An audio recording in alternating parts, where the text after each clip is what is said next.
देखो आज मैं आपको सब कुछ बताने वाला हूँ कि बाली इंडोनेशिया के अंदर जब मैं पहुंचा तो कितना खर्चा हुआ, यहाँ आने का, जाने का, रहने का, खाने में क्या है, एटीएम कौन सा है, साथ ही कौन कौन से स्थान में जाके आया, टोटल कितना खर्चा हुआ, खाने का, फ्लाइट का, वीजा, पासपोर्ट, सब कुछ वो जो आप जानना चाहते हो वो सब बताऊंगा।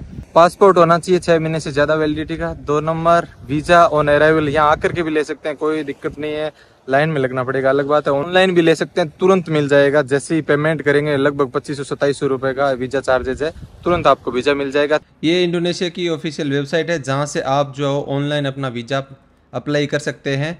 बहुत ही आसान सी प्रक्रिया है और ऑनलाइन पेमेंट कर सकते हैं। तीसरी चीज फ्लाइट टिकट। फ्लाइट टिकट आप जितना पहले करेंगे आपको सस्ती मिलने के चांस है, महीना 1.5 महीना इस तरह से, और तुरंत भी आप करेंगे तो भी आपको मिल जाएगी। मैंने फ्लाइट टिकट जो है वाया वियतनाम होके करी, मेरे 15-14 हजार रुपए के आसपास टिकट पड़ी आने की और 14 जाने की, यानी 30,000 रुपए आने जाने का खर्चा मान लो। पीछे साइड में जो लगेज है ना वो कोई चेक नहीं करता, हालांकि 7 किलो बता रहे थे मेरे वाली फ्लाइट में, लेकिन 7 से ज्यादा भी था तो भी किसी ने चेक नहीं किया। उसके बाद में आपको 2 नंबर पे जरूरत पड़ेगी, यहाँ जैसे ही आते हैं सिम कार्ड की। भारतीय सिम यहाँ पर चलेगी नहीं, रोमिंग वाला और बैलेंस कराएंगे तो वो भी महंगा पड़ेगा, तो इससे अच्छा है यहाँ एयरपोर्ट पर आते ही सिम कार्ड ले लें। बहुत सारी अलग अलग कंपनियों के जो यहाँ पर सिम कार्ड मिल जाएंगे।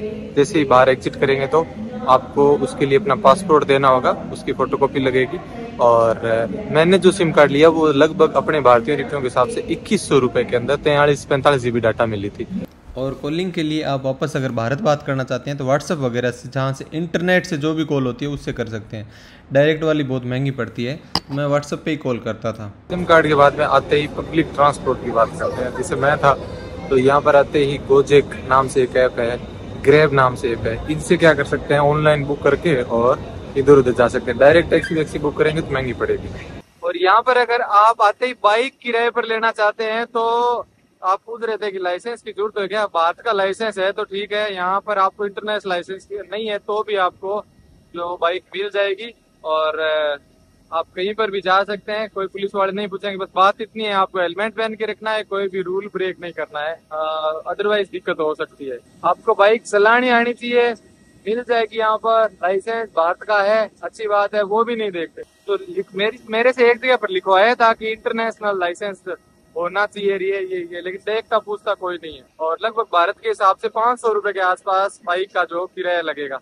मेरी फ्लाइट तैयार है, मैं जो वापस भारत जा रहा हूँ। देखो कितने सारे लोग यहाँ पर सर्विस है, बाइक रेंट पे आपको कहीं पे मिल जाएगी। जिस होटल वगैरह में ठहरेंगे वो भी आपको दे देंगे। यहाँ पर क्या है कि ट्रांसपोर्ट के लिए बस भी चलती है। बसें जो देनपासर सिटी है, सिटी के आसपास का अंदर का जो इलाका है ना, उबुदू तक, वहाँ तक भी जाती है। तो ऐसी वाली बसें, लेकिन समस्या एक ये है कि कैश में पेमेंट नहीं लेते। बसों को आप ऑनलाइन भी ट्रैक कर सकते हैं, मित्रा डार्ट नाम से ये एप्लीकेशन है, इससे देखो ऑनलाइन ट्रैक कर सकते हैं बस कितने बजे कहाँ पहुँचेगी, सब रूट भी, किसी को पूछने की जरूरत नहीं। दिक्कत ये कैश में पेमेंट नहीं लेते। तो मेरे साथ क्या हुआ, जिस दिन पहला दिन ही था, पता नहीं था, तो एक दोस्त ने मदद की थी, यहाँ का ही कोई लड़का था। एक यहाँ का गोपे नाम से ऐप होता है, वो पेमेंट ऑनलाइन लेते हैं। तो गोपे के अंदर मेरा अकाउंट बन गया, मैंने बना लिया, लेकिन वो एक्टिव नहीं हो रहा था। यहाँ की आईडी मांग रहा था, मेरे पास आईडी थी नहीं। तो उसने क्या किया, अपनी आईडी से स्कैन कर लिया, मेरा नाम था सब लिखा हुआ, लेकिन आईडी उसने अपने में लगा दी, ओके कर दिया, तो मेरा गोपे चल पड़ा। नेक्स्ट टाइम मुझे ज़रूरत पड़ी तब मैं एक इसमें एल्फा मार्ट होता है, मार्ट है खूब सारे, तो उसके अंदर मैं जब गया ना बैलेंस उसमें डलवाने के लिए, तो नाम उसका आ रहा था, नंबर मेरे आ रहे थे, तो उससे मेरा काम चल गया। अब जैसे वापस जा रहा हूँ तो मैंने गोपे का सारा बैलेंस उस बस में और गो जेक से जो बाइक बुक करते हैं उसमें सारा पैसा ख़त्म मैंने कर दिया, और ऐसे इस तरह से काम चल गया। आपको कैसे करना है नहीं पता, मेरा काम कुछ इस तरह से चल गया। पासपोर्ट स्कैन करके मैंने आईडी गोपे के अंदर डाली, तब नहीं हो रहा था। तो उसमें टूरिस्ट भी कम ही लोग घूम रहे थे, कोई कार्ड वार्ड बनवाना पड़ता है शायद वहाँ टूरिस्टों के लिए। कई लोग ऐसे भी पूछ रहे थे कि क्या भारत के बैंकों के एप्लीकेशन जैसे फ़ोन पे, गूगल पे, ये सब वहाँ चलते हैं? तो भाई नहीं चलते हैं। आप अगर कैश साथ में ले जाना चाहते हैं तो डॉलर के अंदर लेके जाएं, ताकि वहां जाकर के कहीं पे भी आप कन्वर्ट करवा सकें। और डॉलर में इसलिए क्योंकि इजी रहेगा कैरी करने में। 1 रुपया भारत का बराबर 195 रुपया इंडोनेशिया का है। डॉलर रखें और उसके बाद जहाँ कहीं पे भी आपको कन्वर्ट कराना है एक्सचेंज वाले खूब सारी जगह मिल जाएंगे। इसके अलावा अगर एटीएम कार्ड की बात करें तो वीजा कार्ड, मेस्ट्रो कार्ड, इनके ऊपर ऑनलाइन जो है वो आपका ट्रांजैक्शन इनेबल्ड होना चाहिए। अगर ये इनेबल होगा तो वहाँ पर एटीएम से आप कैश भी निकाल सकते हैं और कहीं पे भी उस एटीएम कार्ड से पेमेंट भी कर सकते हैं। और कई लोग पूछ रहे थे कि वहाँ पर अपना फोन पे, गूगल पे चलता है कि नहीं। भाई नहीं चलता, वहाँ के बैंकों का अलग ही जो है वो सिस्टम होता है, अलग ऐप होती है। भाई मौसम की अगर बात करें ना तो सबसे बेस्ट टाइम है जुलाई और अगस्त सितंबर तक यहाँ पर आने का बाली के अंदर। अगर मैं मौसम साल भर का बताऊं तो गर्मियां यहाँ होती है दिसंबर और जनवरी के अंदर, ऑफ सीजन भी तभी होता है। इसके अलावा सर्दियां होती है यहाँ पर जून के महीने में, वो भी बहुत अच्छा मौसम होता है। लेकिन खराब मौसम दिसंबर जनवरी वाला होता है क्योंकि इस समय गर्मी बहुत होती है। और टेम्परेचर यहाँ पर रहता है 20 से लेकर 30 डिग्री तक, अधिकतम गर्मियों में भी 30, 31, 32 तक।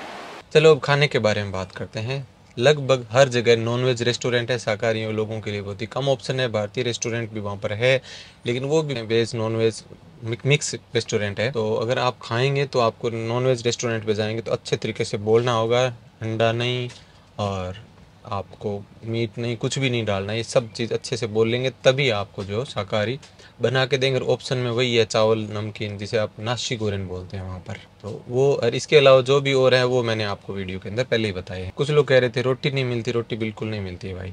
सिर्फ इंडियन फूड वाला कोई होगा रेस्टोरेंट तभी मिलेगी।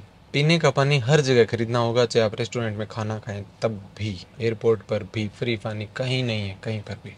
मेरे जो खाने का दिल्ली का 1500 से 2000 रुपये पड़ा एवरेज, मैं आपको बता रहा हूँ। उसमें भी काफ़ी बार मैंने जो मेरे पास में था या गांव से लेके आया था वही खाया। अब बात करते हैं एकोमोडेशन की। जो मुझे रहना है वहाँ पर अभी एकदम पीक सीजन था, इसलिए अगर जा कर के लेंगे तो बहुत मुश्किल से, कई जगह तो मिलना भी मुश्किल हो गया था उन आइलैंड के ऊपर। तो ऑनलाइन बुक करेंगे तो ज़्यादा अच्छा रहेगा। ऑनलाइन बुक करने के लिए मैं जो booking.com, Airbnb, Aguada, hostel world, ये सब काम में लेता हूँ। तो इन सबसे पहले बुकिंग कर लेंगे तो दिक्कत नहीं होगी। एवरेज 1500 रुपये दिल्ली का रहने का पड़ेगा, जिसमें कभी 500 रुपये तो कभी 1500, 2000 भी पड़े। एक आइलैंड से दूसरे आइलैंड के ऊपर जाने के लिए फेरी मिलती है और अगर ऑनलाइन बुक नहीं किया हुआ है तो भी टिकट मिल जाती है, लेकिन पीक सीजन के अंदर मुश्किल होता है, महंगी भी मिलती है। मतलब मैंने जो गया था ना यहाँ से गिल्ली आइलैंड के लिए मैं जब गया था तो मेरे लगभग 3,80,000 वहाँ के अपने 2,000 रुपये लगे। 2,000 वापस नुसा पेनिडा आने के लगे और लगभग 150 यानी कि 750 रुपये मेरे नुसा पेनिडा से वापस बाली आने के लगे। वहाँ जाकर के भी ले सकते हैं, घंटे 2 घंटे वेट करना पड़ेगा। अदरवाइज ऑनलाइन लेना चाहे ना तो ऑनलाइन भी ले सकते। ये देखो ऑनलाइन के लिए यहाँ पर कई सारी जो है अलग अलग कंपनियाँ हैं, ये वहाँ पर जाती रहती है। ब्लू एक्सप्रेस वाली और समया, इसके अंदर भी मैं आया था नुसा पेनिडा से। तो इनको आप ऑनलाइन भी बुक कर सकते हैं। आप लैंग्वेज प्रॉब्लम का पूछ रहे थे, अंग्रेजी आती है तो लगभग जो टूरिस्ट पैलेस है, होटल है, वहाँ सब जगह काम चल जाएगा। अगर नहीं भी आए तो कोई दिक्कत नहीं, गूगल ट्रांसलेट से आप शब्दों को ट्रांसलेट करके, बात को ट्रांसलेट करके पूछ सकते हैं। मैं जो गाँव आ गया हूँ, काका जी मुझे लेने के लिए आ गए, तो बारिश का मौसम है। वहाँ पर तो बरसात नहीं हो रही थी लेकिन यहाँ जबरदस्त बरसात हो रही है। सबसे अच्छी बात मुझे ये लगी कि यहाँ पर जो लोग बहुत अच्छे लगे, वेलकमिंग व्यवहार इनका, आओ भगत। बुआ आ गए भाई राखी बांधने के लिए, रक्षाबंधन से 2 दिन पहले, और मैं आ गया था 3-4 दिन पहले। हर जगह पर पैसे, कहीं पे भी मंदिर में जाएंगे तो भी टिकट, ये सबसे बुरी बात लगी। वाटरफॉल देखना है तो भी टिकट, और कई जगह पर तो आपको मैं बताऊं वहां पर पेट्रोल जो अपने हिसाब से 50 रुपए लीटर है और पानी उससे महंगा था। अब मैं आपको बताता हूँ मेरी पूरी यात्रा कैसे कैसे, कहाँ कहाँ पर मैं किस तरह से गया, पूरा एक ही वीडियो के अंदर सारी लोकेशन मैं आपको दिखा रहा हूँ। जो भी मैं स्थान गया वो कैसे गया, किस तरह से गया, सब देखिए। अब देखिए भाई, भारत से मैं गया था वियतनाम होते हुए बाली, और यहाँ पर है ये बाली इंडोनेशिया। मोटा मोटी तौर पर मैं 5 टापुओं पर गया, लेकिन मैं आपको 3 टापुओं में डिवाइड कर देता हूँ, 3 पार्ट के अंदर डिवाइड कर रहा हूँ सब कुछ जो है वो। ये कुछ इस तरह से, ये पूरा जो ये बाली हो गया, और ये गिल्ली आइलैंड 3 हो गए, और ये इस साइड में नुसा पेनिडा। ठीक है, अब मैं स्टार्ट करता हूँ सबसे पहले बाली से, फिर गिल्ली, और फिर यहाँ पर। सबसे पहले मैं यहाँ उतरा था देनपासर एयरपोर्ट। यहाँ से उतरने के बाद मैं यहीं पर रूम लिया, और यहाँ से अगले दिन घटोत्कच ये स्टेचू देखते हुए इस तरह से कुता बीच पहुँचा। बहुत ही सुंदर यहाँ के दृश्य नज़ारे देखे, और उसके बाद में थोड़ा पैदल चला काफ़ी सारा। उसके बाद में स्कूटी रेंट पे की, और रेंट पे करते हुए इस रोड से इस तरह से मैं यहाँ पर शाम तक पहुँचा, तन्हा लोट मंदिर। फिर मेरा रूम जो बुक किया हुआ था वो यहाँ कहीं था, चांगू बीच के पास में ही। तो यहाँ पर मैं रात को रुका और अगले दिन जो है वो मैं यहाँ से शुरू होता हूँ। यहाँ पर आया, बाली म्यूजियम और जो जगन्नाथ जी का मंदिर देखा वो मैंने यहाँ देखा। एक जगह मार्केट देखा जहाँ से मैंने कपड़े भी लिए। उसके बाद में मैंने जो यहाँ से वो बस का अरेंजमेंट किया किसी तरह से, और फिर यहाँ से बस होते हुए मुझे लेके गई उबुद, और रात को फिर मैंने यहीं पर स्टे किया। उसके बाद में यहाँ पर मंकी फॉरेस्ट और उबुद पैलेस और डांस प्रोग्राम देखा। यहाँ पर जो फायर डांस होता है वो सब कुछ देख करके फिर सेम रूम पर एक्सटेंड करके एक रात फिर रुका। और फिर यहाँ से आगे अगले दिन मैं गया, यहाँ खूब सारे जो चावल के खेत और गांव सब देखे, और मैं पहुंचा पूरा तीर्था इम्पुल। और फिर उसके बाद में पूरा तीर्था इम्पुल जहाँ पर मैंने वो जो स्नान किया था, खूब सारे लोग नहा रहे थे, और ये पेंगलीपुरम विलेज गांव, बहुत सुंदर सा गांव देखा, और उसी के अंदर फिर रात को मैं रुक गया। उसके बाद में आगे मैं दिखाता हूँ। पेंगलीपुरम में रुका और उसके बाद में अगले दिन मैं सुंदर सुंदर गांव खेतों से होते हुए, हालांकि जो कॉफ़ी वगैरह देखी थी वो यहीं पर थी बीच में, फिर आगे यहाँ से निकला तो बैशाख टेम्पल, ये माउंट अगुंग है और इसी के लिए ट्रैक भी होता है स्टार्ट यहाँ से। बहुत बड़ा जो मंदिर देखा था ना, सबसे बड़ा बाली का मंदिर, वो मैंने यहीं पे देखा। और उसके बाद में मैं यहाँ से इस तरह से गांव खेतों से हुए सुंदर सुंदर लोकेशन से आ गया कांडी बीच। यहाँ पर नाइट स्टे किया। अगले दिन टेंगाना विलेज, ये यहीं पर है अगले दिन टेंगाना विलेज, और यहाँ से जंगलों से होते हुए एक पगडंडी भरा रास्ता स्कूटी लेकर के निकला हुआ था, तो स्कूटी लेकर के तीर्थ गंगा पहुँचा। यहाँ से फिर इस रास्ते बीच के किनारे किनारे समंदर के, देखो मैं इस तरह से निकलते हुए यहाँ कहीं मैंने खाना खाया। और फिर उसके बाद में ये देखिए एकदम गांव वाला रास्ता है, कोई हाईवे नहीं था, छोटी रोड थी। इससे क्रॉस करते हुए मैं यहाँ पर आया पूरा सेंगरा उलुन दातूर। ये मंदिर दर्शन करने के बाद में यहाँ से हाइट करीब 1600 मीटर तक मैं पहुँच गया था। काफ़ी ठंड थी, और इस लोकेशन के बाद में रात भी हो गई, करीब रात के 7:30-8 बज गए, और ऐसे करते करते मैं यहाँ पहुँचा। एक होम स्टे मैंने बुक किया था सेकुम पुल वाटरफॉल के पास में। ये सेकुम पुल वाटरफॉल और ये सब जो है वो यहीं पर है।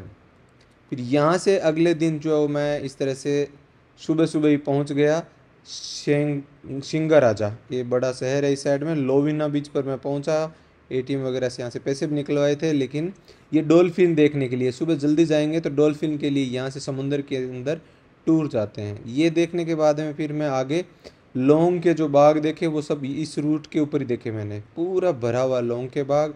लौंग के बाग इस पूरे एरिया में देखने के बाद में एक यहाँ से व्यू पॉइंट था जिसमें दोनों साइड की जो लेक नज़र आ रही थी, बहुत ही सुंदर। फिर यहाँ से करते हुए इस मार्केट में आ गए। यहाँ पर एक फ्रूट मार्केट था, बहुत ही सुंदर जो फ्रूट मार्केट, जहाँ पर मैंने अलग अलग तरह के फ्रूट टेस्ट किए। और यहाँ से आगे फिर उलून दानू बारा टेन टेम्पल, जहाँ पर रंगारंग सुंदर नृत्य हो रहा था, कार्यक्रम हुआ था, वो वाला मैंने देखा और यहीं पे खाना खाया बफे के अंदर। और यहाँ से वापस मैं गया उबुद की तरफ। उबुद जाकर के जो स्कूटी मैंने रेंट पे ली थी वो उबुद के अंदर वापस दे दी। फिर वापस बस से मैं आ गया सनूर हार्बर, यहाँ पर नाइट स्टे किया, इस जगह पर मेरा रूम था। फिर यहाँ से अगले दिन सनूर हार्बर गया, लेकिन यहाँ पर प्राइस 6 लाख यानी कि काफ़ी महंगी 3,000 की टिकट मिल रही थी।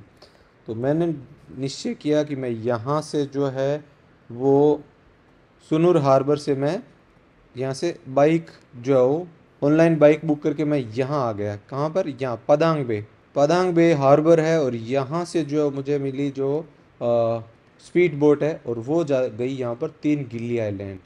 सबसे पहले मैं यहाँ पर जो पहला वाला आइलैंड है गिल्ली टी जिसको बोलते हैं, यहाँ पर पहुँचा स्पीड बोट से। यहाँ पर हार्बर यहाँ पहुँचा, काफ़ी देर रूम वगैरह देखता घूमता, यहाँ से पैदल पैदल, फिर यहाँ से साइकिल लेकर के इस जगह पर मैंने रूम बुक किया। और उसके बाद में यहाँ से साइकिल से इस जगह पर गया, शाम यहाँ पर हुई, इवनिंग वापस आ गया। और इस एरिया के अंदर रात को जो पार्टियाँ हो रही थी, पब वगैरह थी, सारा कुछ यहीं पे था। अगले दिन यहीं से वो 30 लोगों के साथ में जो बोट थी वो लेकर के, और इसके चारों ओर यहाँ पर हमने देखे कछुए देखे यहाँ पर खूब सारे, और जो स्नोर्कलिंग वगैरह करते हैं वो सब यहीं पर। फिर उसके बाद में यहाँ पर भी कुछ देखा, स्नोर्कलिंग वाले पॉइंट जैसे थे, और ऐसे घूम करके यहाँ कहीं खाना खाया, और मैं जो इसी आइलैंड के ऊपर रुक गया। यहाँ से वापस स्पीड बोट बुक की और मैं यहाँ से इस साइड में निकला। यहाँ से फिर मेरा बोट आया ये बयूं हार्बर, इस जगह पर, यहाँ पर बयूं हार्बर आकर के मैं जो किसी से लिफ्ट लेकर के और यहाँ तक आया। लिफ्ट तो क्या थी, वो भी होती, लिफ्ट के अंदर भी मुझे 100 रुपये मुझे मेरा चार्ज लगा और यहाँ पहुँचा। यहाँ पहुँच करके मैंने हॉस्टल बुक किया, रूम लिया, बाइक ली और बाइक से उसके बाद में अगले दिन जो है इस तरह से करते करते करते करते मैं डायमंड बीच पहुँचा। और डायमंड बीच के बाद में मेरे पास ये भी ऑप्शन था, ये मानता पॉइंट ये भी देख लेता, लेकिन मैंने ये नहीं देखा क्योंकि इतना मेरे पास में टाइम नहीं था। तो फिर मैं जो यहाँ से सीधा केलिंकिंग बीच यहाँ पर पहुँच गया हूँ। केलिंकिंग बीच के बाद में ब्रोकन बीच, बहुत सुंदर लोकेशन, ये सारी बहुत ही ज़बरदस्त लोकेशन है। क्रिस्टल बीच ये ज़बरदस्त है, एक दिन भी कम पड़ जाएगा इस आइलैंड के ऊपर, इसलिए जो है प्लान जो है यहाँ पर कम से कम 2 दिन का होगा, तब ज़्यादा अच्छे से आप देख पाएंगे। उसके बाद में जो मैं बंजोर न्यू हार्बर, यहीं से शाम को जो बंजोर न्यू हार्बर से वापस सुनूर की तरफ निकला। बंजोर से आ गया मैं सुनूर, और सुनूर से आने के बाद में यहाँ पर कई रूम लेकर के स्टे किया। और अगले दिन जो आपको मैंने दिखाया, फिर यहाँ से अगले दिन का रूम मेरा यहाँ पर रहा। और शाम को मैं देख के आ गया, दिन में उल्लूवट्टू मंदिर, उल्लूवट्टू यहाँ पर बीच देख के आ गया। और उसके बाद में अगले दिन यहाँ से पकड़ी फ़्लाइट और इस तरह से हनोई होते हुए यहाँ पर हनोई, और हनोई से यहाँ पर आ गया मैं दिल्ली। करीब 14-15 दिन की यात्रा थी, तो टाइम भी लगा बताने के अंदर। हो सकता है आप अगर जब कभी जाएं तो आपकी इन्फॉर्मेशन काम आ सकती है, इसलिए बहुत मेहनत की है मैंने इस वीडियो के अंदर। ड्रोन उड़ा सकते हैं वहाँ पर, कोई दिक्कत नहीं है, लेकिन काफ़ी सारी जगह मना करते हैं, जहाँ मना करते हैं वहाँ नहीं उड़ाने, कई जगह पैसे लेकर के उड़ाने देते हैं। अब मैं आपको बताता हूँ, जब मैं वापस आ रहा था तो एयरपोर्ट के ऊपर एक भारत का ही लड़का मिला, दिल्ली का। उसने मुझे एक घटना बताई कि उसके साथ में बाइक सवार ने किसी ने चलते चलते ही हाथ से झपट के उसका आईफोन ले लिया। आईफोन की वो लोकेशन मोबाइल के अंदर दिखा रहा था, वो गया नहीं, ना पुलिस के पास गया ना किसी के पास गया, और वो कह रहा था चलो गया तो गया, अब अनजान लोगों के बीच में जाएंगे तो क्या क्या होगा क्या नहीं होगा, इस तरह से वो सोच करके मोबाइल लाने वापस गए नहीं। ये घटना वापस आते टाइम मुझे पता चली। मैंने इस बात को उससे बोला कि भाई वीडियो बना लूँ मैं, तो उसने कहा नहीं रहने दो, वीडियो मत बनाओ। जो भी लोग, जैसे मैं बाहर गया हूँ, अपने देश में भी तो बाहर के लोग आते हैं, सबसे पहले देखते हैं उस देश के अंदर कितनी पर्यटकों के साथ में सुरक्षा है, महिलाओं के साथ में किस तरह का व्यवहार होता है। छोटी सी घटना भी बहुत मायने रखती है। तो हमारे देश में बहुत सारे टूरिस्ट आने से पहले हमें ये सुनिश्चित करना होगा कि हमारे देश के अंदर इस तरह की घटनाएं ना हो। मुझे बहुत दर्द हुआ जब मैंने भी ये जो पश्चिम बंगाल वाला केस और खूब सारे केस ऐसे देखता हूँ। तो भाई मैं अगर अपने हिसाब से सोचूँ ना, एज ए टूरिस्ट, मैं किसी देश में मान लो घूमने जा रहा हूँ, सबसे पहले मैं क्या देखूंगा? सेफ्टी। पैसे ज़्यादा लगे तो लगे, कम घूमने का मिले, ज़्यादा मिले, और कोई भी समस्या हो आदमी सहन कर लेता है, लेकिन अनजान लोगों के बीच में जाकर सबसे पहले क्या फील हो? सेफ्टी। सबसे पहले क्या देखता है? सेफ्टी देखता है। एयरपोर्ट पर एक जने ने यह भी बताया था कि उसका 3 लाख रुपए वहाँ के यानी अपने हिसाब से 1500 रुपये का चालान कटा था, उसने हेलमेट नहीं पहना था। तो ये घटना भी उसने बाद में बताई। भाई रूल तोड़ेंगे तो चालान तो कटेगा, उसका लाइसेंस नहीं था तो चालान वैसे कटा था, पैसे दिए थे सिर्फ। और बहुत सारे लोग पूछ रहे थे कि यात्रा का खर्चा बताना, क्योंकि आप जाओगे तो आपके काम आएगा। तो मैं आइडिया मोटा मोटी तौर पे बता दूं, 15-30 हज़ार रुपये की आने जाने की टिकट, 20,000 रहने का, 20,000 खाने का, और लगभग वही 20-1 हज़ार रुपये की आप मान लो टिकटें। हर जगह टिकट के चार्ज लगे थे, गाड़ी बाइक जो मोटर ट्रांसपोर्ट जो भी मैंने लिए वो सारे मान लो, तो 20-30 60 और 30 90, तो लगभग 90 हज़ार रुपये के आसपास मैं मोटा मोटी बता रहा हूँ। इतना खर्चा तो कम से कम, दिन भी तो 15 हो गए, अगर यही मैं 7 दिन जाता तो हो सकता है मेरे लिए 50,000 60 हज़ार में भी काम चल सकता था। तो ये तो आगे की बातें धीरे धीरे, जैसे मैं खुद भी सीख रहा हूँ, जा रहा हूँ, एक्सपीरियंस ले रहा हूँ। अब एक बार शॉर्ट में लास्ट में बता दूँ आपको, बेस्ट बीच कुत्ता और गिल्ली आइलैंड्स के, बेस्ट टेम्पल तनहा लोट और बैसाख टेम्पल जहाँ पर मैं गया था, और उबुद वाली, और बेस्ट कल्चर एक्टिविटीज़ उबुद के अंदर और उल्लूवट्टू के अंदर, बेस्ट आइलैंड गिल्ली आइलैंड, नाइट लाइफ गिल्ली आइलैंड, एडवेंचर एक्टिविटीज ज़्यादातर गिल्ली आइलैंड के आसपास ज़्यादा अच्छी रहेगी। और सबसे सुंदर आइलैंड देखना है तो आपको नुसा पेनिडा के आसपास के व्यू अच्छे थे। और शॉपिंग की बात करें तो उबुद वाली मार्केट बहुत सुंदर था, थोड़ा सा महंगा तो पड़ेगा वहाँ पर, लेकिन हर तरह के आइटम सामान जो अट्रैक्टिव टूरिस्टों के लिए, आर्ट वाले कपड़े वगैरह। और लास्ट में बस इतना ही कहना चाहूँगा कि इस तरह की वीडियो बनाने में जो भी आपने देखा है बहुत मेहनत लगती है। अगर ये वीडियो आप देखेंगे, ज़्यादा से ज़्यादा शेयर करेंगे, लाइक भी करेंगे, बहुत सारे लोग जो हमारे वीडियो तो देखते हैं भाई, लेकिन चैनल को सब्सक्राइब नहीं कर रखा है, तो मैं आपको कह दूं प्लीज़ सब्सक्राइब कर दें, ताकि आपको ये शिकायत नहीं रहेगी कि वीडियो का पता नहीं चला, तुरंत मिलेगा। अगर इतना सा भी आपके इसमें से कोई चीज़ काम आएगी तो मुझे लगेगा मेरा वीडियो बनाना जो सफल हो गया। अगले वीडियो के अंदर मिलते हैं। थैंक यू, बाय बाय, जय सिया राम। ये लास्ट एपिसोड बाली आइलैंड इंडोनेशिया का।